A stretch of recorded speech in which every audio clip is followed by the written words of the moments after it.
పార్థాయ ప్రతిబోధితాం భగవతా నారాయణేన స్వయం వ్యాసేన గ్రథితాం పురాణమునినా మధ్యే మహాభారతం అద్వైతామృతవర్షిణీం భగవతీం అష్టాదశాధ్యాయినీం అంబా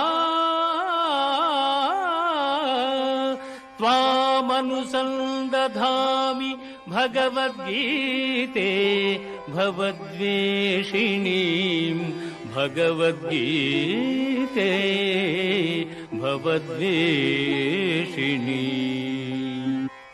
భగవద్గీత మహాభారతము యొక్క సమగ్ర సారాంశము. భక్తుడైన అర్జునునకు అనర్చిన ఉపదేశమే గీతా సారాంశము. భారత యుద్ధము జరగరాదని సర్వవిధములా భగవానుడు ప్రయత్నించెను. కాని ఆ మహానుభావుని ప్రయత్నములు వ్యర్థములాయను. అటు పిమ్మట శ్రీకృష్ణుడు పార్థునకు సారథి అయి నిలిచెను.